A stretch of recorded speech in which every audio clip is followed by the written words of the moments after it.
Yo, mga kabiyahe. Magandang araw sa inyong lahat. Welcome back dito sa ating channel. Mainit ba ang panahon? Palamig muna tayo. Ngayon, pupunta tayo sa isa sa mga pinakamalapit at pinakasikat na pasyalan dito sa Laguna, ang Dampalit Falls. Wow! May arko na pala dito. Sa left side, makikita ang Splash Mountain. Kabiyahe, approaching na tayo sa Municipal Hall ng Los Baños, Laguna. Turn right daw tayo, sabi ni Google Maps, para mapuntahan natin ang Dampalit Falls. Ang Dampalit Falls ay matatagpuan sa Los Baños, Laguna. Ito ay isang sikat at abot-kayang pasyalan na malapit sa Mount Makiling, kilala sa malamig na tubig at payas na kalikasan. Ito na pala ang sikat na Magnetic Road according to Google Maps. Ang Magnetic Road o Magnetic Hill sa Los Baños, Laguna ay isang sikat na kalsada malapit sa paanan ng Mount Makiling. Kilala ito sa kababalaghang parang pumapaakyat ang mga sasakyan o gumugulong na bagay ng kusa kahit nakapatay ang makina. Saan ito matatagpuan? Matatagpuan ito sa kahabaan ng Jamboree Road, Broadview Timugan, Los Baños, ang kalsadang patungo sa Boy Scouts Jamboree Site at National Arts Center. Totoo bang may magnetismo? Hindi. Ito ay isang halimbawa ng gravity hill o optical illusion. Ang akala mo, bumababa ang kalsada o pataas ang slope. Ang totoong nangyayari, papalusong downhill talaga ang daan. Bakit napepeke ang paningin? Dahil sa hugis ng nakapaligid na bundok, mga puno, at kawalan ng malinaw na horizon, nililin lang ng kapaligiran ang mata at utak mo. Kaya kahit pababa ang kalsada, nagmumukha itong pataas. Paano sinusubukan ng mga biyahero? Ihihinto ang kotse o motor sa partikular na kalsada. Ilalagay sa neutral at i-engage ang handbrake, papatayin ang makina. Pagbitaw ng preno, mararamdaman mong gumugulong ang sasakyan sa direksyong akala mo ay pataas. Paalala sa pag-drive. Kung susubukan ito, siguraduhin walang kasunod o nakamuntuntunang ibang sasakyan sa kalsada. Madadaanan rin pala natin ang Jamboree ng Boy Scout Arc. Matarik ba papunta sa Jamboree Boy Scout sa Los Baños, Laguna? Oo, matarik at paakyat ang daan patuntungang Boy Scouts of the Philippines, BSP Jamboree Campsite. Nakatayo kasi ito sa mismong paanan ng Mount Makiling. Narito ang dapat mong asahan sa kalsada. Kondisyon ng kalsada, Jamboree Road. Kurbada at ahon. Maraming mga zigzag o sharp curves at tuloy-tuloy na paakyat na ahon mula sa National Highway o UPLB side. Kipot ng daan. Sementado naman ang daan pero may mga bahaging medyo makitid at may mga blind curves kaya kailangan ng alisto sa pagmamaneho. Gubat, muno. Napapaligiran ito ng matataas na puno kaya malamig at presko ang hangin habang umaakyat. Paalala para sa sasakyan, motor, engine transmission. Siguraduhing maayos ang hatak ng sasakyan. Magmababang kambyo o low gear kung kinakailangan. Preno. Dahil matarik ang ahon, matarik din ang palusong pabalik. Siguraduhing maganda ang timpla ng preno at huwag masyadong magbabad para hindi mag-overheat ang brake pads. Karga. Kung loaded ang sasakyan o may angkas sa motor, mararamdaman mo talaga ang matinding ahon bago makarating sa BSP Jamboree Campground.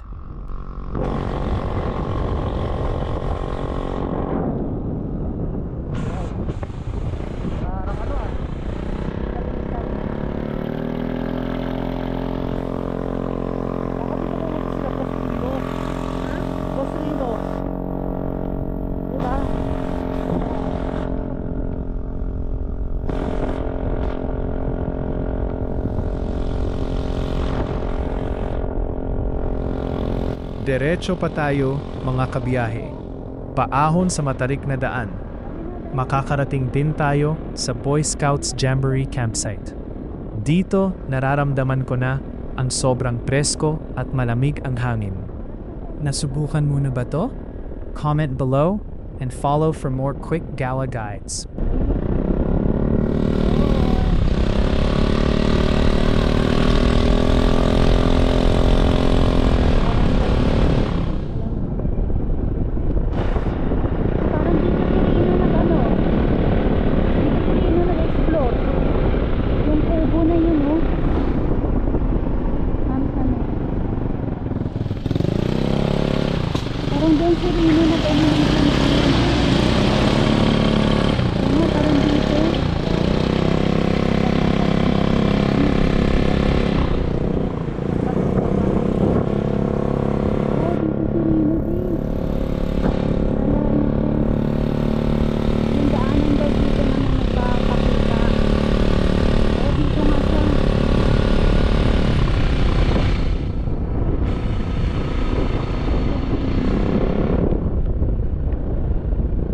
Ayun, nice ride.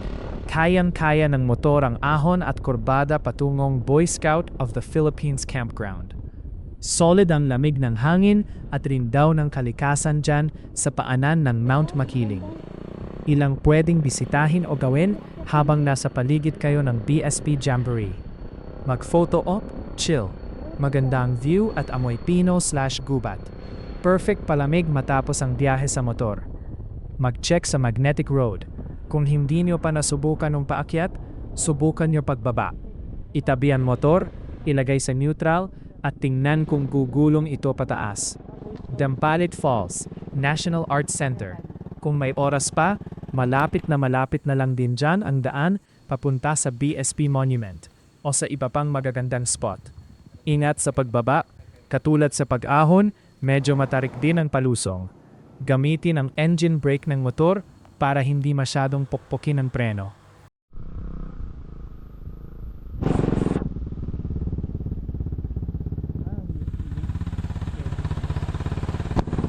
Pwede makiat, no?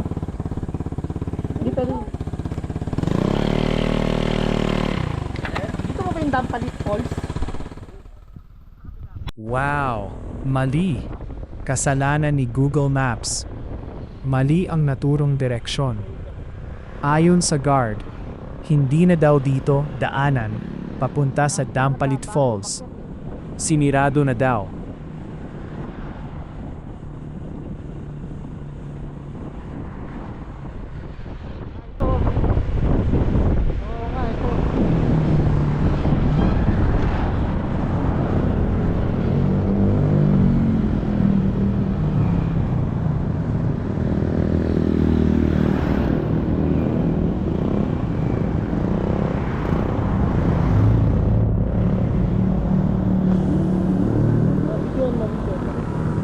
DPWH siya ito.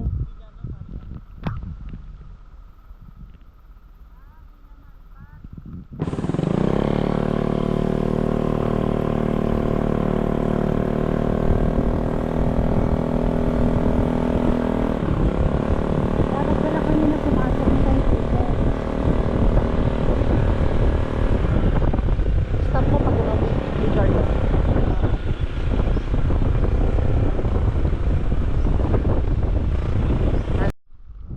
Aray ko!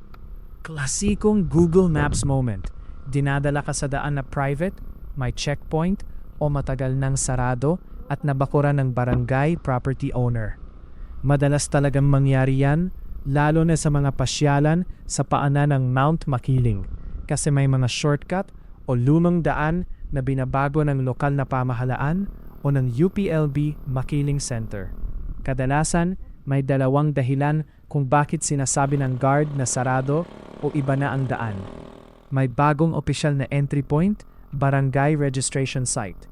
Minsan pinadaan sa main barangay hall o ibang gate para sa registration at safety fee bago pumasok sa Dampalit Falls. Restricted zone o permanent close. May mga pagkakataon ding isinasarado ng UPLB DENR ang access sa falls dahil sa safety hazards, rehabilitasyon o landslide risks. Ano ang magandang gawin ngayon habang nasa Jamboree area kayo? Tanungin ang guard o locals. Magtanong kung may ibang daan, jump-off point papunta sa falls, o kung sarado na ba talaga ang buong Dampalit Falls para sa publiko. Alternative spot, halimbawa. Kung sarado na talaga at gusto nyo pa ring mag-chill, nature ride. National Arts Center, NAC. Tuloy-tuloy lang sa akyadin mula dyan para sa magandang panoramic view ng Laguna de Bay. UPLB Botanical Garden, Makiling Rainforest Park. Malapit lang din sa ibaba kung gusto nyo ng malamig na puno at nature vibe. Init sa biyahe at ride safe pabalik o sa susunod na destination.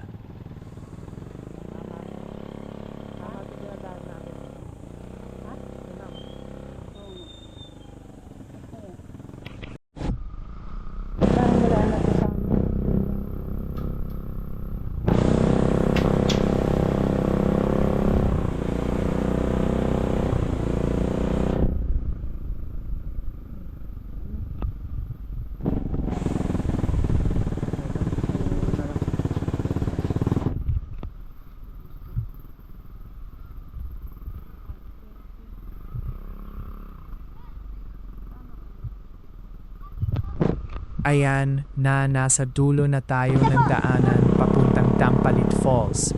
Nakikita ko na mga bata na pinparaka para sa tour guide services.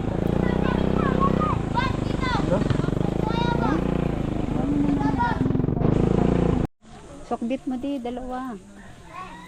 Wala kang tinta. Ano yan?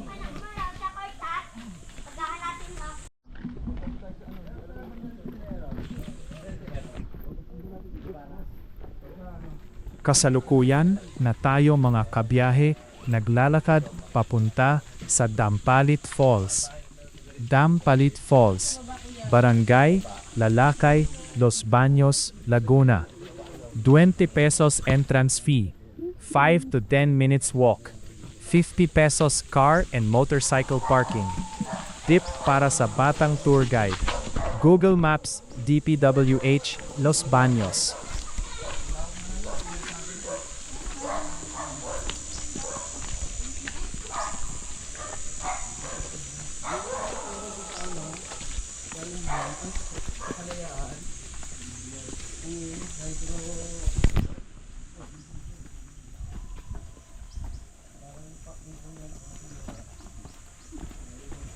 Kita ko yun.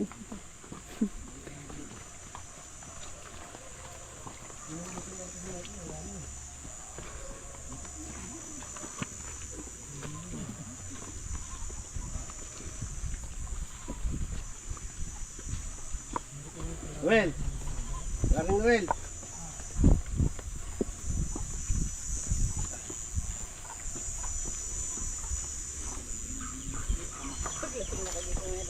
Hindi ko bigat na bago na sa wikat.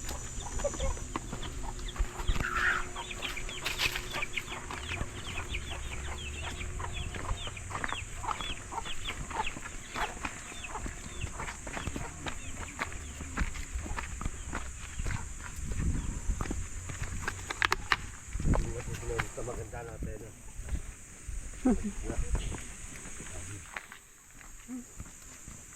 Ang hirap.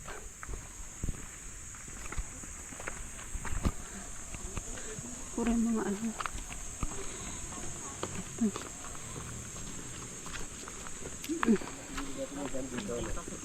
Ah, ito yung falls na ano.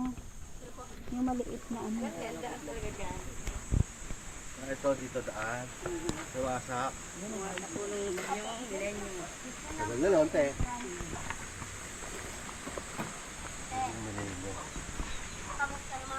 Ito. Ito na po. Opo. 20 lang. Maraming tao dito, kuya. Minsan po.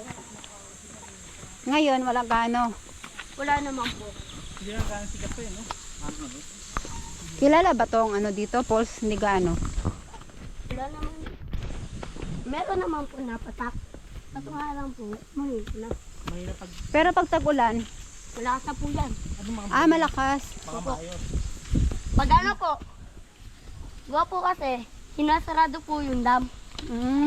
Ay, galing ho ito sa dam. Opo. Okay. Kaya po na, So, ano po yun, na, Suro maragasa dito ang tubig pag inopen yan. opo, Abot yung mga bahay doon. opo. Hmm. Ang laki pong dam yun. Oh, Mas malaki pa po sa falls. Diyan po, doon sa Oo. pinapaliguan po. Mas Oo. malaki pa po doon. pero dito pinapagaliguan din. Opo. Oo. Malayo nga eh. Malayo-layo din pala. Hiking.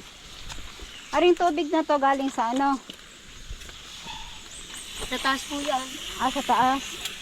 Ang lakas oh. Ito no, walang tubig ano. Gawa ng walang ano, pakawala sa dam. Opo, wala pong tubig. Pero pag ano, Pag, pag nagpakawala diyan, oh, sadyang marami. lalakas na yan, te. Abot din eh. Nate. Abot din yung tubig. Oo. Ang laki po ng dam yan. Oo nga. Diyan tayo nakuha ng tubig eh.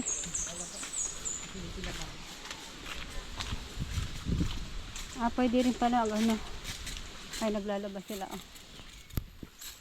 Lakas ng tubig eh. Hay na si ate ah. Si kuya. Naglalaba eh. Alam mo.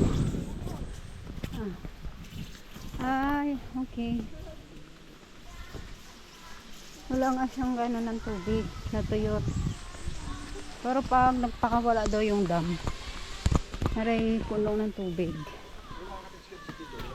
Meron po. Apo. May grotto sila oh.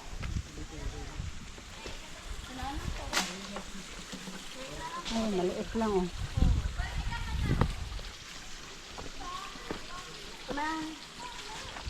Ay, walang tubig ah, kuya. Ano?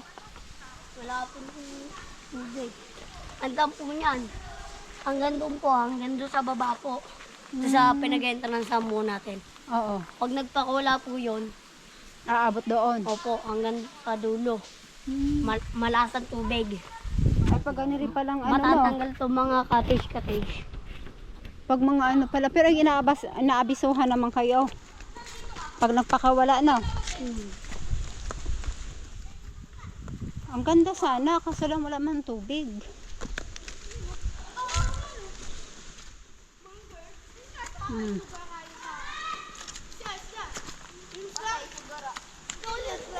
Oh.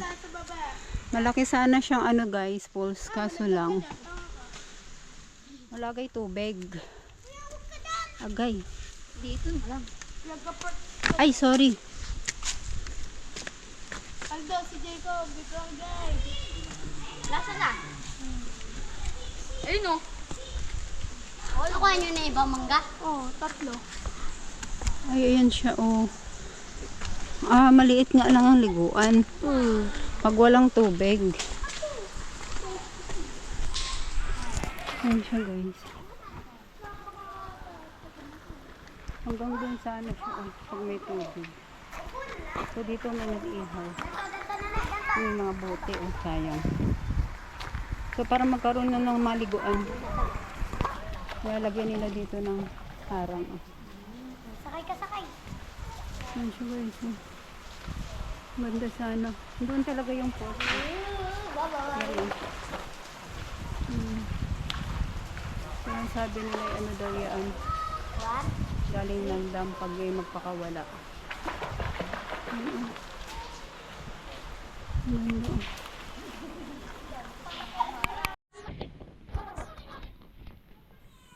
Anong tawag dito sa ano na to? Talakay. Dampalit Falls. Dam palit po. Opo. Hanggang doon yung tubig siguro no pag bumaba.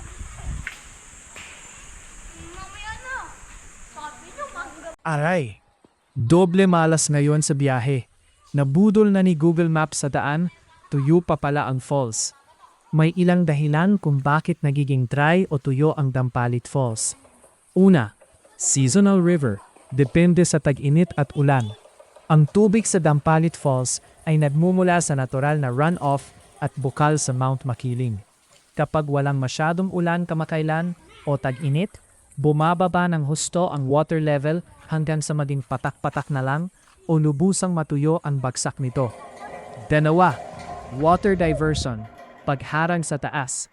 Dahil malapit ito sa mga komunidad at kabahayan sa Los Baños, may mga pagkakataong ang tubig mula sa upstream/sapa ay pinalilipat o ginagamit para sa irigasyon, mga resort o lokal na pangangailangan bago pa man makarating sa mismong bangin ng falls. Tatlo, sadyang isinarado at naabando. Aray ko, ang sakit ng Kaya rin tuhod pala ko. sinabi ng guard na sarado na ang daan dahil bukod sa landslide risks o pagsasara ng daanan ng private property, madalas ding pinapabayaan o ipinagbabawal na ang pagpasok kapag tuyo at hindi na pwedeng paliguan ang falls. Rider's lesson, isa rin malayan sa dahilan kung bakit nasabi sa biroan natin kanina na walang patak ang falls. Tuyo na pala talaga sa personal. Nandyan na rin lang tayo sa motor, bawi na lang sa pagligo sa hot spring sa Calamba. Daan muna tayo sa Laguna Hot Spring, 315, Purok 3, Barangay Pansol, Calamba City.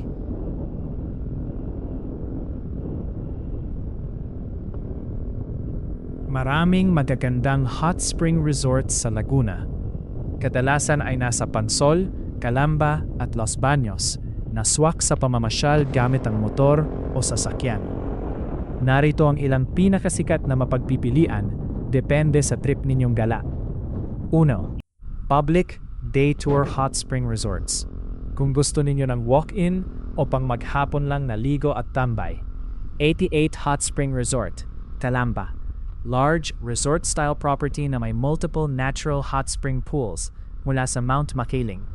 Maganda ang paligid at may in-house restaurant, relaxation areas. Sol Viento Mountain Hot Springs Resort, Pansol, Calamba. Medyo paahon sa Burol. Maganda ang overlooking view ng Laguna de Bay. May mga warm spring pools at magandang tambayan. Splash Mountain Resort o Splash Oasis, Los Baños. Sikat para sa mga pamilya at barkada. Maraming hot spring pools at malalaking water slides. 2. Private Hot Spring Resorts, Pansol area. Kung marami kayo o gustong mag-overnight exclusive staycation. Sa Pansol subdivisions, tulad ng Lalake, Lazaro, Raimundo, Bagong Calzada, napakaraming private hot spring villas na pwedeng rentahan per 12 hours or 24 hours. May sariling warm pool, videoke, at bedrooms. Dito na lang tayo sa mura at matandang hot spring maliligo, Laguna Hot Spring. Ang tinuturing na pinakamatandang hot spring resort sa Laguna ay ang Laguna Hot Spring sa Pansol, Calamba. Ang kasaysayan nito nagsimula pa noong 1946. Itinatag ito ilang taon lang pagkatapos ng World War II. Noong panahong to, halos puro damuhan, gubat at bukal pa lang ang buong Pansol. Pioneer sa Pansol, bago pa naging resort capital at napuno ng daan-daang private pool ang Pansol. Ang Laguna Hot Spring, ang kauna-unahang nag-commercialize ng natural mineral warm water mula sa Mountain Makiling. Nasaan ito? Matatagpuan ito sa mismong National Highway sa Barangay Pansol, Calamba City. Hanggang ngayon ay operational pa rin ito at may public pools at private rooms kung saan nagpapadaloy sila ng natural na mainit na tubig bukal.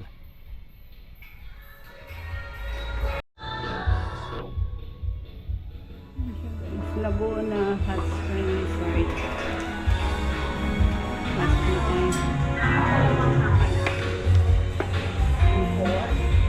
No pet allowed. So may bilihan din sila dito. So recent camping. Doon tayo. Yan nga, sa cottage dito. Ano nga na lifeguard to? Lapit. Yan, magkano na lang tayo dyan sa ano. So ito. Walang gaanong naligo. Saan? Baka. Tara. Yan, saan kami pwede? Hindi na kami kinakuha sa cottage day kasi walk-in lang naman kami.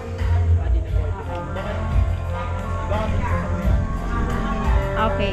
Thank you.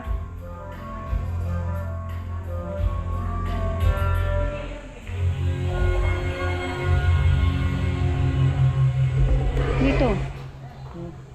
Yan ang lifeguard. Sa Laguna Hot Spring Resort, Pansol, Calamba. Abot kaya at napakamura ng rates para sa pampublikong ligo. Day tour overnight public entrance. Rates and rates estimate. Public entrance. Day tour 8 a.m. to 5 p.m. Adults 100 pesos, 150 pesos bawat tao. Bata, senior PWD 80 pesos, PW pesos bawat tao. Night swim overnight 6 p.m. to 6 a.m. Adults 150 pesos, 200 pesos bawat tao. Bata, senior PW pesos 100 pesos bawat tao. Tables at cottages. Kailangan rentahan para sa gamit. Tables with chairs, 300 to 500 pesos. Open cottages, 600 to 1,000 pesos. Depende sa laki ng grupo. Private rooms pang day tour o overnight stay, 1,500 pesos, 3,500 pesos. Depende kung may aircon at sariling CR. Paalala sa biyahero, Dahil walk-in friendly ito, pwede kayong direktang pumunta sa ng motor o sasakyan. Mura lang din ang bayad sa parking fee. Nasa 30 pesos to 50 pesos lang para sa motor. Magdala ng sariling towel, pansariling gamit, at extra cash para sa cottage at pagkain.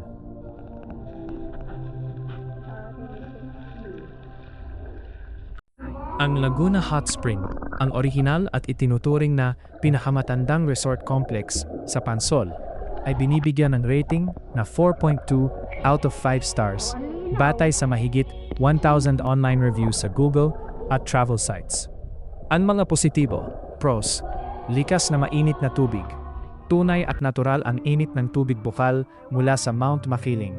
Sobrang nakaka-relax at presko sa pakiramdam matapos ang mahabang biyahe sa motor. Affordable, sulit. Abot kaya ang entrance fee kumpara sa mga bagong modernong resorts. Malaking daan at parking. Dahil Pioneer Resort ito, may sapat na espasyo para mag-park o magtabi ng motor at sasakyan. Negative ang mga dapat asahan. Cons. Medyo luma na ang postura dahil dekada 40 pa itong itinatag. Ang mga pasilidad, palikuran at cottages ay payak at halatang may kalumaan na. Hindi pang Instagrammable style. Minsan maingay. Tuwing weekend o peak season, marami ring pumupuntang pamilya o grupo kaya medyo mabilis mapuno at maingay ang paligid. Ng pampublikong ko lang. Summary rating. Tubig at hot spring experience. 5/5. Presyo, value for money. 4 out of 5. Ganda ng pasilidad o maintenance. 3 out of 5. Verdict. Kung pampalamig at pampagaling lang ng pagod, sa biyahe ang habol mo, sa mainit na tubig ng hindi nagagastos ng malaki, sulit itong puntahan. Pero kung naghahanap ka ng napakamoderno o aesthetic na lugar, mas magandang pumili ng mga mas bagong private o boutique resorts sa paligid ng Pansol. Eksaktong lokasyon at landmark address. Purok 3, National Highway, Bergay Pansol, Calamba City, Laguna. Landmark sa highway, katabi lang ito halos ng lumang daanan ng tren at malapit sa mga kilalang kainan sa Pansol Highway, katapat o malapit sa mga convenience stores at lokal na ihaw-ihaw. Uri ng tubig at biyaya ng Mount Makiling, 100% natural thermal spring. Ang tubig dito ay nanggagaling sa geothermal heat ng Mount Makiling. Hindi ito ginagamitan ng electric heater. Likas na mainit at may natural na sulfur minerals na sinasabing maganda sa pagpapakalma ng masakit na talamnan at joints. Perfect pampatanggal ng ngawit sa biyahe sa motor. Pag-improve ng blood circulation. Tips para sa mga nagmomotor, walk-in, parking. May nakalaang space sa loob para sa mga motor at kotse. Kaya hindi kailangang mag-alala na iwan ang motor sa gilid ng highway. Pagkain. Pwedeng magdala ng sariling pagkain at inumin. Walang corkage fee sa karaniwang pagkain. Pero magtanong sa gate para sa alak. Pinakamagandang oras. Mas masarap maligo dito tuwing gabi hanggang madaling araw o maagang umaga kapag malamig ang simoy ng hangin para ramdam na ramdam ang init ng tubig bukal. Ayan na mga kabiyahe, natapos na naman ang ating gala. Sa susunod uli nating pagkikita. Paalam.